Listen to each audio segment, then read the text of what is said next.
The Pittsburgh Steelers dominate in what might have been their most complete win yet, and it gave signs of where this team could be going with its true potential. We'll talk about that here on the Locked On Steelers podcast. I'm your host, Chris Carter. Let's get into it.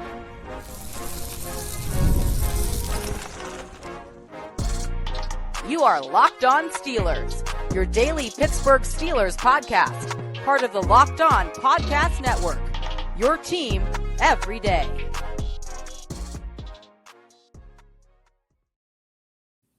Hello and welcome to the Locked On Steelers podcast. I'm your host, Chris Carter, bringing you your daily dose of all things in the Pittsburgh Steelers. Always, you can find this show on your favorite podcasting apps and on YouTube. Like this video if you enjoy it. Subscribe to this YouTube channel to get all of your daily Monday through Friday episodes, as well as our bonus content. We thank you for making us your first listen every day because we're your team every day. And today's episode is brought to you by FanDuel Sportsbook. If you want if you want to be right in the middle of the action this season, visit FanDuel.com and place your NFL live bets all season long.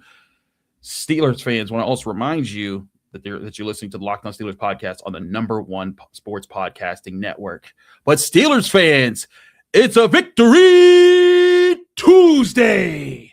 Oh, I'm tired. That was hard to get out. But the Pittsburgh Steelers dominated the Miami Dolphins 28-15, and it really wasn't even that close. The Dolphins got 2 garbage time touchdowns late in the fourth quarter. This was the most complete I have seen this football team this year. And I think and I talked to some of the players. Some of the players didn't agree. Some of the players thought that maybe the Colts game was more complete or a few of the other ones they've had, maybe the Vikings game. But I feel this was the most complete butt kicking, out chess matching, out everything that they've done to another team. Because they came out and sure, Tua Tagovailoa's passing numbers look fine now, but 22 of 28, 253 yards. But a big chunk of those came on those last 2 drives when the Steelers kind of dropped back into prevent, and they were trying to get stops. They needed to be better there, but they were able to limit them for pretty much the most important parts of the game. The offense coming out. We're going to start with them because this is the thing that I think could make the Steelers dangerous to teams if they down the stretch here.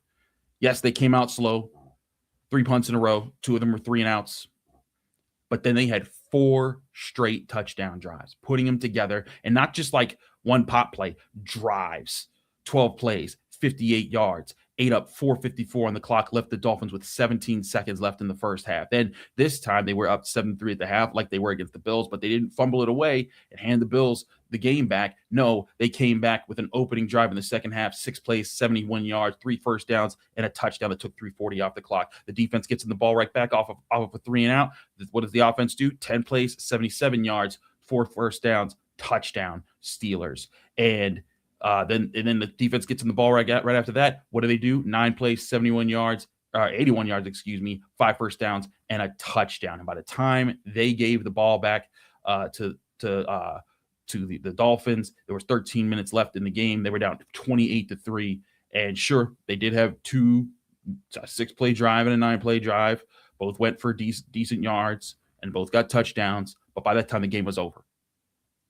And you look at the offense and what they did in this game, DK Metcalf, Aaron Rodgers, I think is showing that he is far from done right now. He's got the arm to whip it. That throw to DK Metcalf was a missile. It might be his best throw in the season. It was through the middle of the defense. There was a defender diving at it. Minkah Fitzpatrick was guarding it. And then, of course, DK Metcalf just bullying Minkah Fitzpatrick and then fighting his way into the end zone. And you saw the impact of that. And again, it wasn't just DK Metcalf in this game. You had Kenneth Gainwell, who we'll get to in a bit here as well. 7 catches for 46 yards on 7 targets. Pat Freiermuth getting involved, 3 for 45. Darnell Washington, 3 for 25.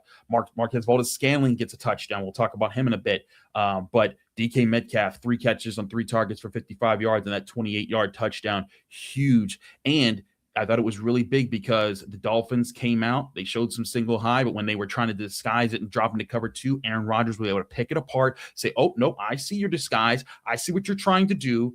and we're gonna attack right down the middle. DK Metcalf said that was a plan that they had going into this game, and I then asked Aaron Rodgers about it after the game. Here was his response. Aaron, DK talked about you guys' ability to hit the cover two when they went into their too high. You guys attacked in the middle part of the field. He had 2 big plays there. What can you say about just the work that you guys have been to put in to make sure to capitalize when teams do that, even when they disguise it?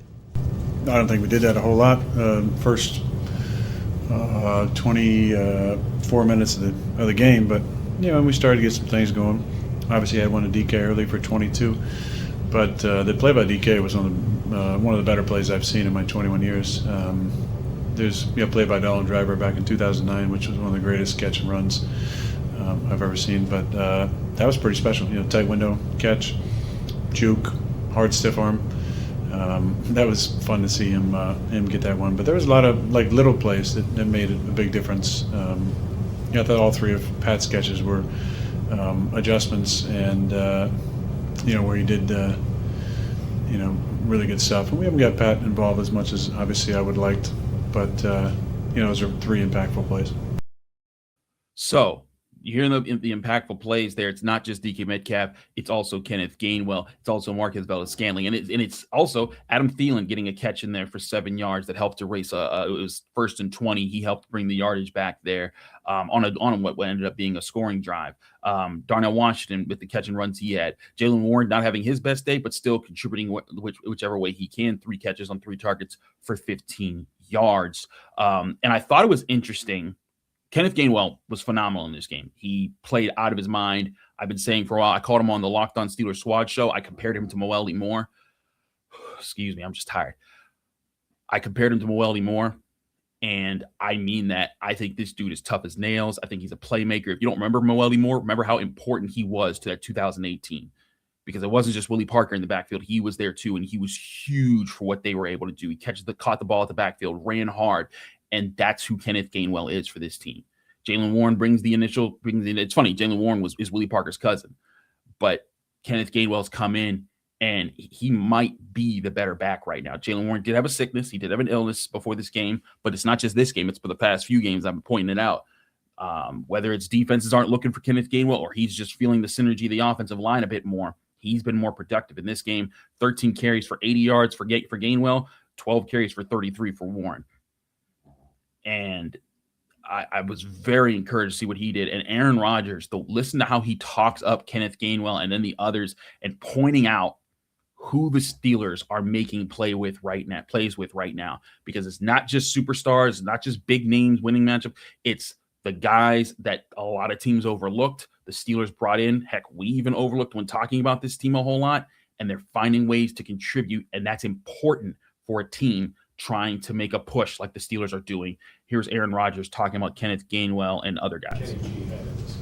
Yeah, I mean, it's really every game. I think the run that he had, 38 yards, I believe, on just a simple inside zone week, just his vision, just fun to watch. I can't tell you exactly what I call him every week because there's some expletives in there, but I love playing with him. I really do. I mean, he is as smart as they come. He is super smart, and I still cannot believe what we got him for. I told him a long time ago my goal was to get him paid, because I've been a fan of his since he was in Philly and thought that every time he win the game, something good happens. And just to be able to play with him and the type of guy that he is, man, I can't say enough good things about Kenny. Every single game, it seems like he comes up with impactful plays and makes guys miss and catches the ball. I mean, I was telling who was that? I think it was Marquez on the sideline. I just one of the most impressive things is to watch us on Friday practice just do pat and go drill, which is just an over the shoulder drill. He is as fluid as anybody on the team catching the football. And again, for a guy that's making damn near vet minimum, he's been a tremendous asset to our team this year. To be clear, Kenneth Gainwell is a $1.79 million cap hit. He's counting less than $2 million against the Steelers salary cap. Heck of a value get there. And at 26 years old, I don't think the Steelers are going to even think twice about trying to bring him back. He's going to be back on a 2-3 year deal because he is a playmaker and he makes this offense go. And Aaron Rodgers, for all these things that everyone else is doing, you got to give him credit. I thought in the first half he took 2 sacks he shouldn't have. But on the day he completed 13 straight passes. He was 23 of 27, 224 passing yards, 2 touchdowns, and no interception, pass rating of 125.9. Again, distributing the ball out to 1, 2, 3, 4, 5, 6, 7, 8 different players caught the ball in this game, making it very hard for the Dolphins defense to lock in on anything specifically the Steelers did. This is what the Steelers offense, I think, has been ideally trying to look like all season, because they also ran the ball for 130 plus yards in this game. And when the team is running the ball for 130 plus, they're throwing it for 220 plus, and they're efficient, and they're possessing the football, and they win the time of possession 33 minutes and 33 seconds to 26-27 for the Dolphins, that's going to get you that's going to get you a lot more chances to win, and it's going to keep your defense fresh. And you see the impact of that when throughout the game, if they're fresh, they're not having to keep going back out there after 3 and out and 3 and out and 3 and out and 3 and out all game long. And then they go and make plays. We'll talk about the defense next, but I think it's huge the Steelers did what they won this game the way that they did. This was not they just happened to win it. This was not they could have won this. This was a butt kicking. And it's a butt kicking that I think should send warning signs to everyone else on their schedule, including the Lions, Browns. They know what it is. And the Ravens, who probably feel really good after shutting out the Bengals, probably looking like, that was not a fluke against us last week. This team's playing a lot better. And Aaron Rodgers deserves a lot of credit for what he's doing for this team, getting guys to play harder, not just DK Metcalf, but also Marquez Valdes-Scantling for his touchdown, his precise route running. Adam Thielen, Kenneth Gainwell, even Johnny Smith with a rushing touchdown in this one. It's very encouraging to see. It's a very good sign for the Pittsburgh Steelers. They need this offense to be efficient, and they're doing it. And when this offense pairs efficiency with a defense that gets stops the way it did in this game, it's going to make them very dangerous for a lot of these AFC teams that they might go up against in the playoffs if they can make the playoffs. Let's talk about the defense here on the Locked On Steelers podcast. I'm your host, Chris Carter. Stick with us. We'll be right back. But first, I want to remind you, this show is brought to you by FanDuel. NFL Sundays move fast. One big play, and suddenly everything feels different. That's what makes live betting with FanDuel so exciting. You're not just watching the game, you're reacting to it in real time. With FanDuel, you can place bets as the action unfolds, every drive, every momentum swing, every highlight moment. Live betting is when the game starts to shift, a receiver gets hot, a defense tightens up, or the momentum flips after a turnover. Live spreads and money lines adjust instantly. For example, right now, the Steelers open as 6.5-point road underdogs to the Lions with a money line of plus 270 and an over-under of 50.5 points. Will those lines change? We'll keep you updated throughout the week. But player props update as guys heat up. You can bet next touchdown scores, drive results, totals, and more. It keeps you locked into every snap, every drive, every possibility. So if you want to be right in the middle of the action this season, visit FanDuel.com and place your NFL live bets all season long. FanDuel, the game moves fast, and so can you.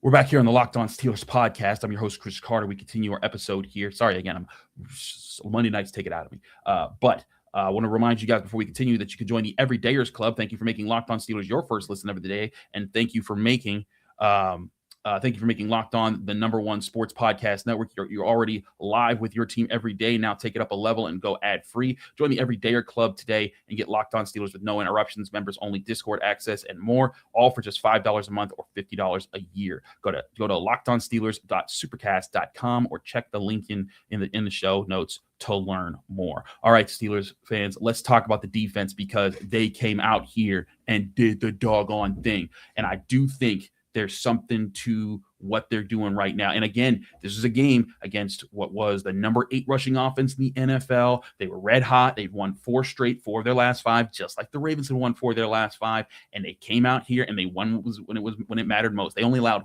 one first down on rushing plays throughout the game. That's really impressive for how the Dolphins wanted to win this game. When you allow just one first down to be achieved on the ground, yes, Devon Achane averaged 5 yards per carry on 12 rushes for 60 yards. That's fine. but you weren't able to dictate the pace of the game. The Steelers did that. They limited that, and they did it without TJ Watt and without Derek Carman, who we thought was going to play here because he practiced. Yes, it was limited, but we got the sense he was going to play. He was very confident about playing. Looks like maybe the Steelers were just easing him back into things, but the Steelers didn't need him or Watt. The OLBs showed up big. I think Alex Highsmith had another huge game. I thought Patrick Queen played phenomenal as well. Led the team with 10 tackles, just a glue man, just keeping everything in place. Really sharp there. Cam Hayward, 5 tackles and a sack. Malik Harrison really looking like he deserves to be in that starting role. Got 5 tackles there. Peyton Wilson, 3 tackles and a sack. Tomowo gets a sack. Asante Samuel with that interception, a huge interception in the first half that cut off the Dolphins' early momentum. Really good stuff there in a week where James Pierre went down and they needed Asante Samuel to fill in big time from him. Alex Highsmith also, again, can't emphasize enough. He only had 2 tackles in this game, didn't have a sack. But, man, if you could see the plays where he was jumping outside and forcing the run back inside, he was huge for what the Steelers wanted to do, blowing up blockers, doing everything he was supposed to do. That is where Alex Highsmith really came in. And this was the first time, this is the second time in 12 games now, 13 games that TJ Watt has missed in his career since they drafted him in 2017. This is the second time they've won in those 13 games. And I think it speaks volumes to this defense, to how they've matured, to this OLB room, how they've matured. And I think it speaks volumes to where this Steelers team could go this year. But listen to Patrick Queen talking about how they're playing. They formulated a plan to stop the run, where their confidence is, how they formulated a plan to stop the pass, and how they took it to the Dolphins in this game. I thought it was very illuminating. Here's Patrick Queen in the Steelers locker room. Pat, you guys only allowed 1 rushing first down on the night. What went into the plan to limit the Dolphins on the ground? I think it's just knowing how high they were running the ball coming into this, and how bad we've been at run defense, honestly. So, something had to give, and then we didn't want it to be us. What was different in this one against the run? Everybody just playing confident, playing sound football. Everybody trusting the man next to them to do their job, and when the play comes, you make the play. What does it say that you guys were able to do this without TJ, without Derek Carman and other? I mean, what did you learn about your defense in the way you were able to perform tonight? It's the NFL, so if you're on the team, it's for a reason. You could obviously play at this level, even though that's 2 guys that we really deeply need to make this run. We got guys that prove that they can step up and make plays. So we got all the confidence in every single person that's in this locker room. You feel like this is your most complete game of the season? I wouldn't say complete. I think before the last drive, but the 2 drives, we could be better. Especially me, I missed 2 tackles on that drive. So I wouldn't say most complete game, but we're getting there. A lot was made about how good they are, how mobile their offensive line is, getting out to the second level, creating alleys for each and the other running backs. How'd you guys combat that? Just be physical, be us, be better than what we were in the past, but proving it tonight, just trying to get better, just trying to be us, go out there, dominate, play physical football, play Steelers football. What went into the plan to contain Tua's passing attack and limit them from their explosives? Yeah, Tua, when he's on time, he's dangerous. Obviously, like, if he got a spot to throw to, he's going to hit it on the money every single time. So trying to be disruptive, trying to, push the pocket on him, try to get him off spot, make him hold the ball for a second, try to make things blurry. He's a hell of a quarterback if he sees it. If not, it kind of gets a little tough. With all due respect, I'm not trying to be disrespectful or anything, but you just got to get him to move around a little bit. They moved him maybe to move around. They took away his primary reads. This defense is playing more together, and this defense is what I think the Steelers envisioned when they started the year. What we talked about, again, the cornerbacks, really dependable in this game. I gotta see all the advanced stats and to see what Joey Porter Jr. allowed, but I thought he played very well. Jalen Waddle on the night, 2 catches on 4 targets for 26 yards, took him out the game.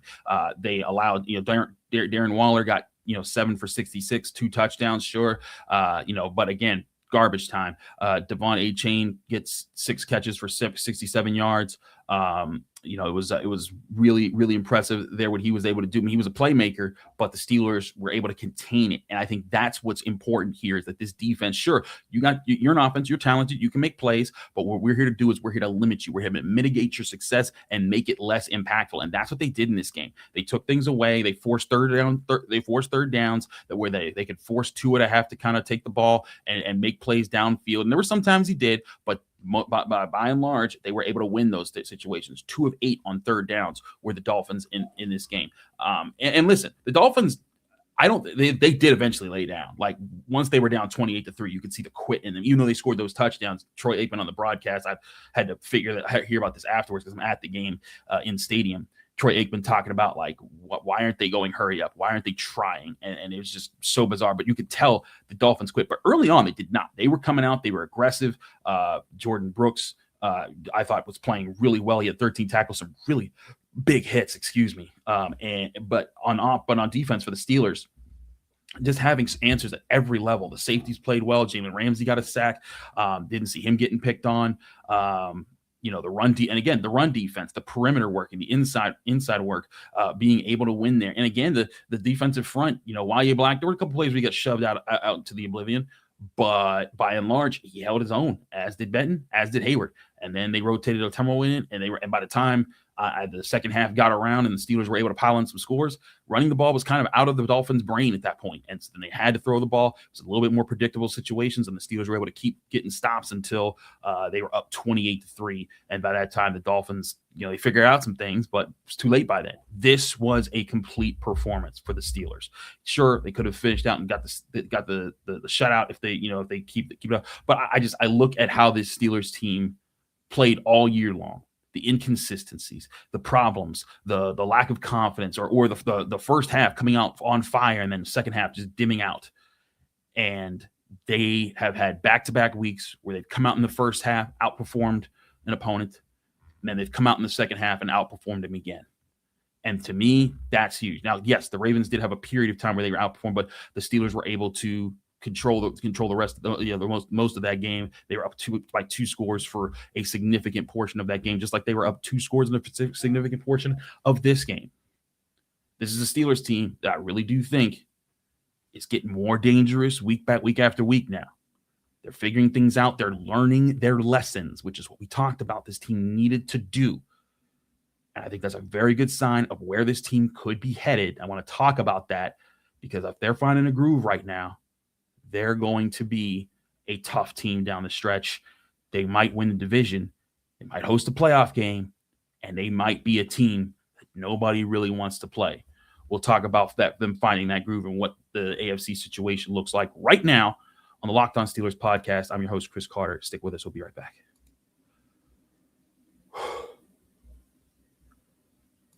But first, I want to remind you this show is brought to you by Rocket Money. If you ever feel like your money just disappears each month, it happens fast. A few subscriptions here, an impulse buy there, and suddenly the numbers in your bank account don't match the numbers in your head. Rocket Money helps you get clarity, track every dollar, and stay in control of your finances because managing your money shouldn't feel like a second job. Rocket Money does the heavy lifting for you so you can save more and stress less. Rocket Money finds subscriptions you forgot we were paying for and helps you clean them up quickly. Rocket Money has over 5 million users and has saved a total of $500 million in canceled subscriptions, saving members $740 a year when using all of the app's premium features. Seeing all your spending in one dashboard makes it easier to understand where your money is going. The bill alerts and spending notifications help you catch small things before they turn into big expenses. Take control of your finances and cancel your unwanted subscriptions with Rocket Money. Go to rocketmoney.com/lockedon today. That's rocketmoney.com/lockedon. rocketmoney.com/lockedon.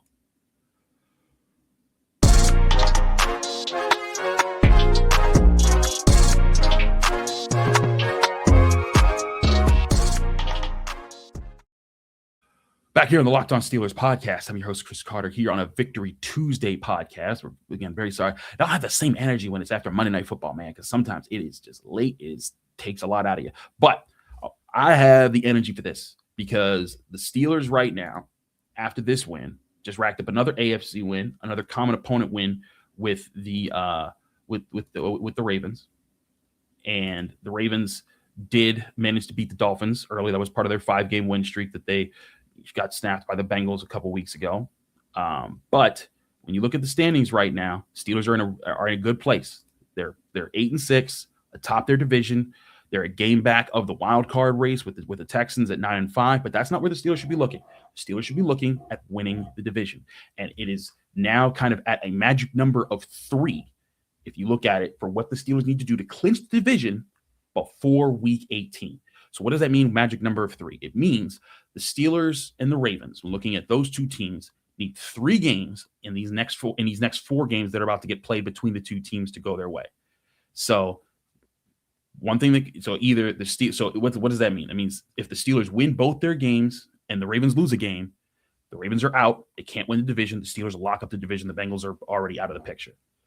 If the Steelers win one game and the Ravens lose both their games, the Steelers also lock up the division before week 18. And I'm saying this because I think this Steelers team is finding a groove. I think it could use some rest to get some health back, guys, because we're seeing some bangs and bruises. James Pierre couldn't play in this game. Derek Harmon couldn't play in this game. It might be nice to be able to get to a week in week 18 that doesn't matter in your favor for the first time since 2020, where you can rest guys, come in healthy, and get ready to work in that first round of the playoffs. This is a team that still has older guys on it that could use the chance to recoup on some bumps and bruises. So that's why it's important. And listen, the Ravens, they don't got no easy teams here. Now the Patriots did lose this past weekend, and the Patriots and the Ravens get to host the Patriots. But if the Patriots go into Baltimore and they beat the Ravens, it's going to make that Week 17 game where the Ravens going into Green Bay really crucial. Because what's going to happen in that game, as a Saturday night football game, is if the Steelers, even if the Steelers lose to the Lions, if the Steelers beat the Browns if the Steelers beat the Browns, that means that the Ravens have lost to the Patriots and the Packers. That by itself will lock the Steelers into winning the division and might box out the Ravens from the playoffs entirely.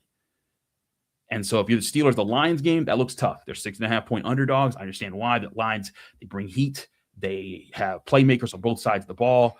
They can run the ball. They can throw the ball. That is a tough team. But at the same time, it's also a team that's been up and down this year, just like the Steelers. They're 8-6, just like the Steelers. And granted, different ways.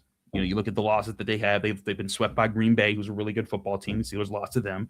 They lost to the Chiefs. You know, the Chiefs aren't in the playoffs, but when Patrick Mahomes plays any given Sunday, they lost to the Eagles. Good for the Super Bowl champs. Rams, team that I really like. Now the one loss, you look at the Lions, you're like, what happened there? The Vikings, and that was at home in Detroit. But I will say, like if the Steelers lose to the Lions, it's not the worst thing ever. Now it might be disappointing if the Ravens beat the Patriots and you lose to the Lions, because then it does make Week 18 pretty much matter. Because then you can only get, even if you win and beat the Browns and they lose to the Packers the next week, then the Ravens game does matter. Because what's going to happen is the Steelers are one game up on the Ravens right now, right? And the Ravens can still get the tiebreaker by beating the Steelers and even out the head-to-head. But then also when you look at the division standings, right now the division records are 3-2 for the Ravens, 3-1 for the Steelers. So even if the Steelers beat the Browns, that puts them at 4-1. If the Ravens win their game against the Steelers, that will make their division records 4-2, and then you go to another tiebreaker. Now, strength of schedule, common opponents will come into play. The Steelers being 7-3 in the conference is a good sign, but you don't want that to have to matter. You want to have to force. I think it's Steelers. Your goal is to handle your business and put pressure on these Ravens to have to win. If the Ravens, if they stumble down the stretch here, this could be the opportunity for the Steelers, and this is what this team has not had since 2017. Think about this. This Steelers team has not had a home crowd to play in front of in a playoff game since that Jaguars loss. Yes, they played at home in 2020. There were no fans there. There was no sound. Now, because as much as people want to say, oh, home field advantage, blah, blah, blah, it don't matter as much when the fans aren't yelling. I don't know if you could tell on the TV, but when they played Renegade this week, there wasn't no boo, and it was the third quarter, and people were losing their minds, and the towels were twirling, and you saw Tua getting in his own head. That's the pressure that gets put on when you have a live Pittsburgh crowd there getting after it. So if you're the Steelers, you want that home game. You need that home game, and you need to push. And here's the thing. Even if it does come to Week 18, still in your house, you still control your destiny. But the Steelers, by winning this game, keep the pressure on the Ravens. Ravens are going to feel like they need to win both these games. It's going to be interesting to see how this plays out in the AFC North. But again, even looking at just how the Steelers are playing right now, you look at the potential playoff picture. If the playoffs were to start today, they play the Chargers in Pittsburgh. Chargers are playing well. But I'd like the Steelers in a rematch with them in Pittsburgh. Make the Chargers travel from the West Coast to the East Coast instead of the vice versa. Sure, the Chargers won 3 straight and they won 6 of the last 7, but the Steelers have been firemen. They've been putting out fires, putting out hot teams.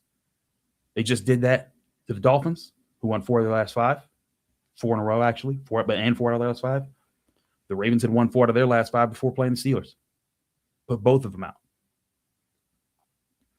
I think this is a chance for the Steelers to put their stamp on things, get in position to be able to win your division, host a playoff game against a favorable opponent, and finally get your playoff win, get off with the schneid that you've been on since the 2016-2017 season. We'll have a lot more to discuss here on the Locked On Steelers podcast. I got to do my stars and skulls grades. We doing that all today. Mike Tomlin talks today. Lots of stuff here. But Steelers fans, enjoy your Victory Tuesday. Your Pittsburgh Steelers are in first place in the AFC North, playing good football in December and control their own destiny to win the division and make the playoffs. We'll talk more about them tomorrow on the Locked On Steelers podcast, where we hope to be joined by Alan Saunders for our Stars and Skulls grades. Keep it here with the Locked On Steelers podcast. I'm your host, Chris Carter. Follow me on Twitter, Instagram, TikTok, Blue Sky, wherever you get your podcasts. You can and all wherever you get your social media, and you can also read my work at the Pittsburgh Post-Gazette by going to post-gazette.com. You can find me here on the Locked On Steelers podcast on your podcasting apps and on YouTube. Like this video if you enjoyed it. Subscribe to this YouTube channel to get all of your daily Monday to Friday episodes back here on Wednesday, wrapping up what happened at the Tomlin press conference and giving you our Stars and Skulls grades here on the Locked On Steelers podcast.